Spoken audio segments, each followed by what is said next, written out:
Hey, good morning.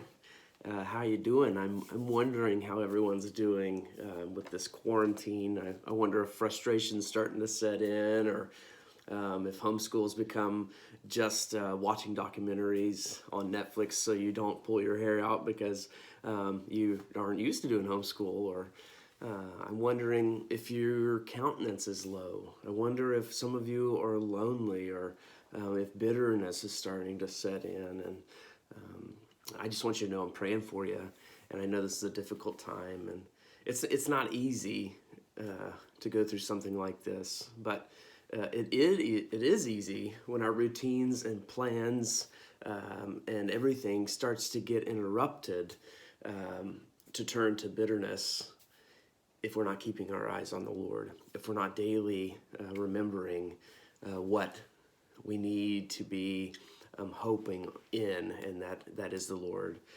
or if we're not even thinking correctly about the Lord. So as we look at our passage this morning, I'm gonna start in Ruth, and we're gonna be going through Ruth until we get through that, and then but not verse by verse, and we're gonna see in Ruth 1:19 through 21 that the natural human response to tragedy, and that's usually bitterness and blame shifting. Because Naomi and her husband, they leave the promised land during the time of the judges, because there's this famine going on, and they head to the land of Moab, and they settle in, and their sons get married, and things seem to be going good. But then you realize, if you just get a few verses in, Naomi's husband dies, and if that's not enough, her two sons also die. And so Naomi is now left in this foreign land in Moab, with two daughters-in-law and no husband, no sons to provide for them. And you could just feel the weight of the situation. Not only is she not in her own land, but she's lost everything.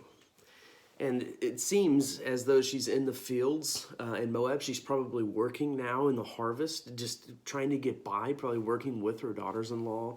And she hears that the famine is over in the land, in the promised land. So she's going to head back.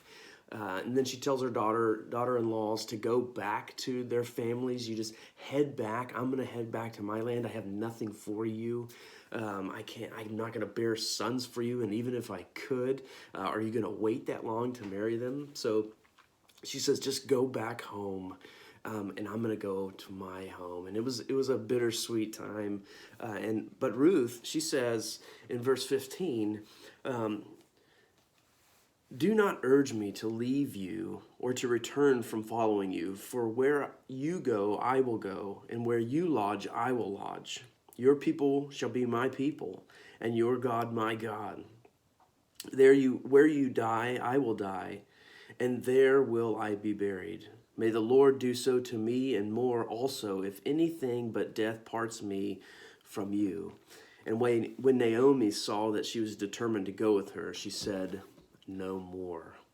But then they arrive into Bethlehem, and this is what we read in what I want to focus on today is 19 through 21. So the two of them went on until they came to Bethlehem.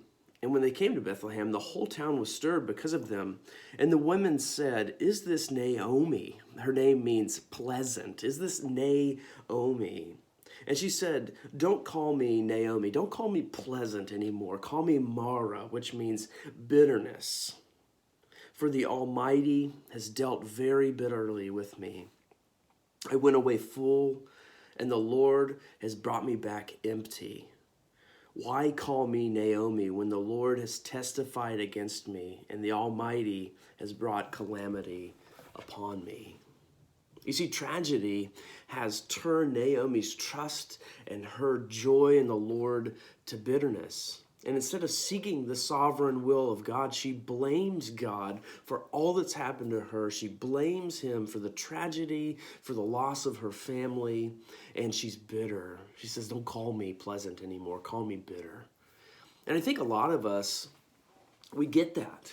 And we even want to give Naomi the benefit of the doubt because she's in mourning. But here's the thing.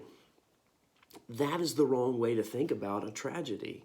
Even if we emotionally understand where Naomi's coming from, we understand her heart is broken, her joy is gone because she's lost everything. Blaming God and being angry or bitter with him comes from a theological misunderstanding of who he is. He's good. He's not evil. James 1:12-13 says, "Blessed is the man who remains steadfast under trial. For when he has stood the test, he will receive the crown of life, which God has promised to those who love him. Let no one say when he is tempted, I am being tempted by God, for God cannot tempt with evil, and he himself tempts no one." And then in James 1:17, it says, "Every good and every perfect gift is from above, coming down from the Father of lights, to whom there is no variation or shadow due to change." He is the same yesterday, today, and tomorrow. And you see, Naomi's time in a foreign land with these foreign gods seems to have influenced her view of the one true God who is loving and merciful and gracious. And instead of turning to him, she blames him. And we too are people in a foreign land. According to 1 Peter 2:11, it says we are sojourners and exiles on earth. Our true home is in heaven. But if we forget who we are, if we forget where we're from, if we forget who is the ruler of all, we're going to start getting bitter when things don't go how we expect. So when we start listening to the world blame God and say, how could a good God allow this? We must be careful to not turn our fingers upward and shake them at the Almighty, the King of all creation, and said, you did this. You are the one at fault. Instead, we must remember who he is. The good, gracious, merciful, all-powerful, all-knowing, ever-present God who loves us. So while Naomi was blinded by her bitterness, God is working out something amazing. We'll see it unfold as we go through Ruth. But I want to leave you with this thought from James. Every good gift and every perfect gift is from above, coming down from the Father of life, with whom there is no variation or shadow due to change. God bless you. Have a blessed day.